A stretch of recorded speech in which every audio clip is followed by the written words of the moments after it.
यहाँ देखो, एक वर्त के केंद्र से एक जीवा पर डाला गया लंब जीवा का समद्विभाजन करता है। थ्योरम 12.3 सबसे इंपॉर्टेंट थ्योरम 12 प्रश्नावली के अकॉर्डिंग। ठीक है, तो जैसे जैसे वो कहता है उसके अनुसार अपन चित्र बना लेंगे। एक वर्त, तो ये वर्त बना लिया। वर्त के केंद्र से, तो ये केंद्र बन गया। एक जीवा, जीवा कितनी है? एक, तो एक जीवा बना लेंगे। जैसे कि जीवा ये हो गए AB। ठीक है, के केंद्र से केंद्र हो से जीवा पर डाला गया लंब, तो ये लंब हो गया। अब आप जानते हो कि जहाँ लंब होता है वहाँ कितने डिग्री का कोण? 90 डिग्री का कोण। डाला गया लंब जीवा का समद्विभाजन करता है, यानी कि इसको दो समान भागों में बांटता है। ये चीज अपन को लेकर आनी है, यानी कि केंद्र से इस जीवा पर डाला गया लंब जीवा को दो समान भागों में विभाजित करता है, यानी कि AM बराबर क्या? BM। ठीक है, इसमें दो त्रिभुज बनाने हैं, तो इसको इससे मिलाना पड़ेगा तब त्रिभुज बनेगा, और इसको भी इससे मिलाना पड़ेगा तब जाके त्रिभुज बनेगा। ठीक है, तो ये दोनों त्रिभुजों को अपन को सर्वाक्षम करना है, जिसमें आपका सवाल कंप्लीट। तो इधर देखो दिया है, चूंकि वर्त का केंद्र O है, वर्त का केंद्र क्या है? O। इसके अलावा आपने लंब डाला है, तो जीवा AB लंबवत क्या? OM। AB पे कौन सा लंब? OM। सिद्ध करना है, सिद्ध करना है। सिद्ध क्या करना है कि ये जीवा दो समान भागों में विभक्त हो जाती है, यानी कि AM बराबर क्या? BM। AM बराबर BM। ठीक है, इसके अलावा अब आपको रचना वाला पॉइंट आएगा, क्योंकि इसमें आपने रचना की है। तो रचना है केंद्र O को A तथा B से मिलाया, A तथा B से मिलाया, और फिर इसके बाद में उपपत्ति। अब उपपत्ति ध्यान से देखो, आपको दो त्रिभुज यूज करने हैं, एक ये वाला और एक वाला, दोनों त्रिभुजों को सर्वाक्षम करना है, जिसमें आपका सवाल कंप्लीट। तो त्रिभुज AMO व त्रिभुज BMO। ठीक है, अब AMO इसमें से और इसमें से तीन चीज निकालनी है अपन को। तो एक तो 90 डिग्री का कोण आ रहा है, इसको बाद में लिखेंगे, पहले त्रिज्याएं लिख लेते हैं। तो AO बराबर BO, कोष्टक में लिख देंगे त्रिज्या है। ठीक है, इसके अलावा उभयनिष्ठ भुजा OM बराबर OM, उभयनिष्ठ। और इसके अलावा कोण 90 डिग्री का कोण, भाई ये तो बराबर नहीं लिख सकते आप, क्योंकि वो तो लेकर ही आना है। ठीक है, तो कोण AMO बराबर कोण BMO बराबर में कितने डिग्री? 90 डिग्री। यहाँ लिख देंगे, अतः त्रिभुज AMO सर्वाक्षम त्रिभुज BMO।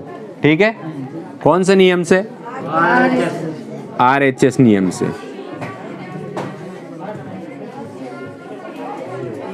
अर्थात अब जो चीज सिद्ध करनी है वो अगर उन दोनों त्रिभुजों की है तो उसको अर्थात करके लिख देंगे।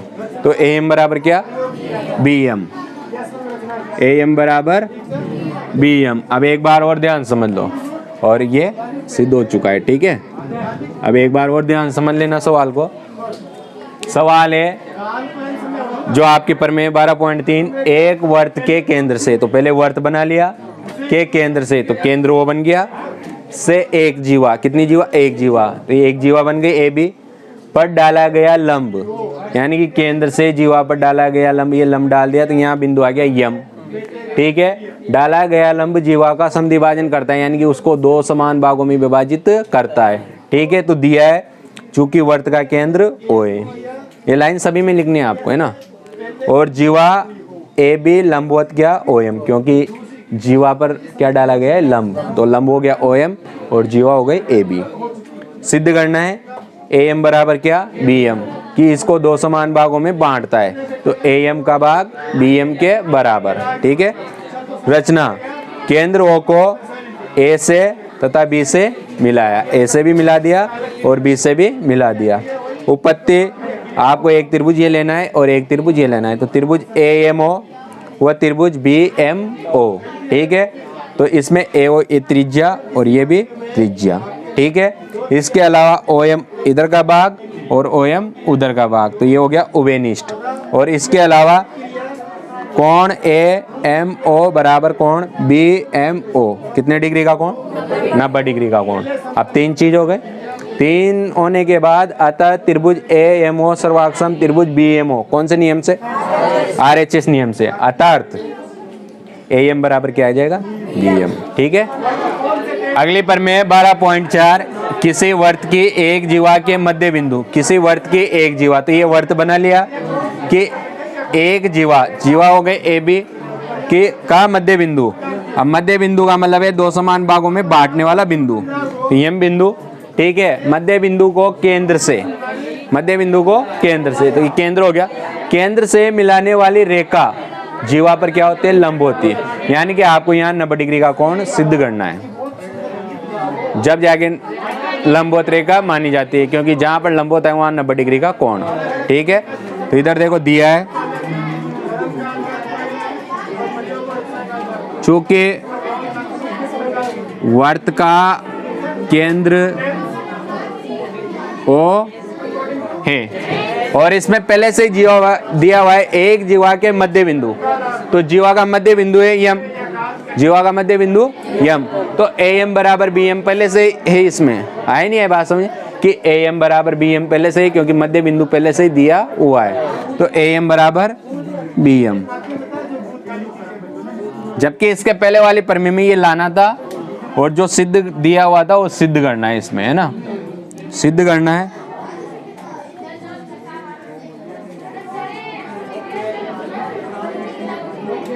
यहाँ का कोण कितनी डिग्री का? 90 डिग्री का। तो कोण AMO बराबर कोण BMO बराबर कितनी डिग्री? 90 डिग्री। या तो इधर का कोण 90 डिग्री या उधर का कोण 90 डिग्री। अब ये चीज 90 डिग्री आएगी तभी बोल सकते हैं अतः OM लंबवत क्या? AB।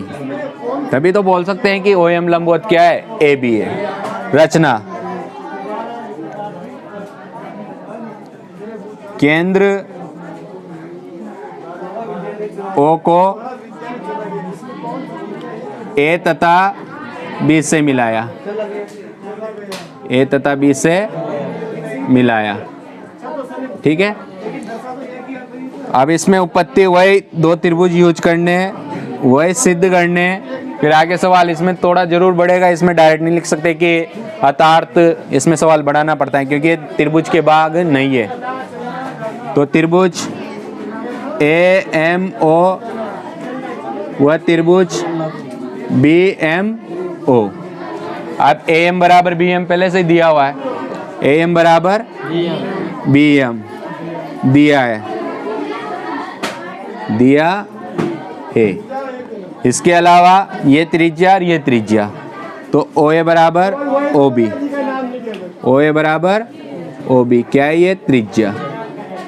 और इसके अलावा ये उभयनिष्ठ भाग OM बराबर OM, उभयनिष्ठ, उभयनिष्ठ। 3 हो गए। अतः त्रिभुज AMO सर्वाक्षम त्रिभुज, त्रिभुज BM कौन से नियम से? SSS नियम से। अब जब 2 त्रिभुज सर्वाक्षम तो उनके संगत कोण, संगत भुजाएं सभी क्या होते हैं? समान। अब यहाँ संगत कोण, संगत कोण से मतलब है, अब जहाँ से मतलब है ना वहाँ का ही लिखेंगे, तो यहाँ का कोण इसके बराबर होगा नहीं होगा, लेकिन अपन डायरेक्टली नहीं बोल सकते कि 90 डिग्री होगा, तो उसको लेकर आना पड़ेगा। तो ये कोण इसके बराबर, तो कोण AMO बराबर कोण BMO, ठीक है। अब एक सरल रेखा पर बनने वाले सभी कोणों का योग 180 डिग्री। चूंकि हम जानते हैं एक सरल रेखा पर बनने वाले सभी कोणों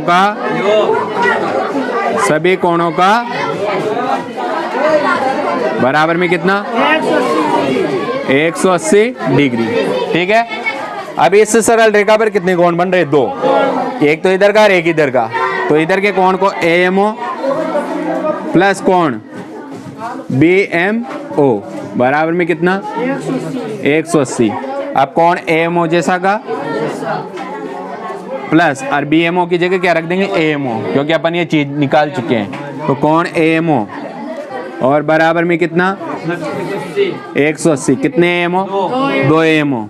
तो कोण AMO बराबर 180 और AMO बराबर 180 बटे 2 और भाग दिया तो 90 डिग्री। अब अगर ये 90 तो ये BMO भी 90। अतः कोण AMO बराबर कोण BMO बराबर में कितना 90 डिग्री। अगर ये 90 डिग्री तो 90 डिग्री कोण कहाँ होता है? जहाँ पर रेखाएं क्या होती है? लंबवत। तो कोण OM लंबवत क्या AB, और ये अपन को क्या करना था? सिद्ध करना था। एक बार और समझ लो। सवाल है आपका, किसी वर्त की एक जीवा के मध्य बिंदु को केंद्र से मिलाने वाली रेखा जीवा पर क्या होती है? लंब होती है। अब एक जीवा बना ली, इसका मध्य बिंदु क्या बताता है? कि उसका दो समान भाग, यानी कि AM बराबर क्या BM। ठीक है, तो चूंकि वर्त का केंद्र क्या है? OM, AM बराबर क्या है? BM। सिद्ध करना है कि इधर का कोण और इधर का कोण कितने डिग्री? 90 डिग्री। तभी आप लंबवत बोल सकते हैं। अतः OM लंबवत क्या AB। रचना, केंद्र O को A तथा B से मिलाया। उत्पत्ति, आपको एक त्रिभुज ये लेना है, एक त्रिभुज ये लेना है। तो त्रिभुज AMO व त्रिभुज BMO। ठीक है, तो AM बराबर क्या BM दिया है और OA बराबर क्या OB त्रिज्या है, और इसके अलावा OM उभयनिष्ठ भाग इधर का भी, OM उभयनिष्ठ भाग उधर का भी। ठीक है, अब दोनों त्रिभुज क्या हो गए? SS नियम से सर्वाक्षम हो गए। ठीक है, अब जब सर्वाक्षम हो जाए तो उनके संगत कोण, संगत भुजाएं सभी क्या होते हैं? समान। अब यहाँ पर अपन को कोणों से मतलब है, तो कोण इसका कोण इससे मतलब है, तो ये इसके बराबर हो जाएगा। तो कोण AMO बराबर कोण BMO। ठीक है, हम जानते हैं कि एक सरल रेखा पर बनने वाले सभी कोणों का योग 180। अब इस सरल रेखा पर बनने वाले सभी कोणों का योग 180। अब इस पे दो ही कोण बन रहे हैं, AMO प्लस कोण BMO बराबर में कितना 180। अब AMO जैसा का जैसा प्लस जैसा का जैसा, और BMO की जगह भी क्या रख देंगे AMO बराबर में 180। कितने AMO? 2 AMO बराबर में 180। ये 2 इंटू में इधर जाएंगे बटे में, 180 में 2 का भाग दिया 90 डिग्री। अब ये AMO 90 डिग्री आ गया, तो BMO भी कितना हो जाएगा 90 डिग्री। और जब 90 डिग्री का कोण, तो अपन पहले बता चुके हैं कि यहाँ पर जब 90 डिग्री के कोण तभी बनेंगे जब ये रेखा इसके लंबवत होगी। तो OM लंबवत AB।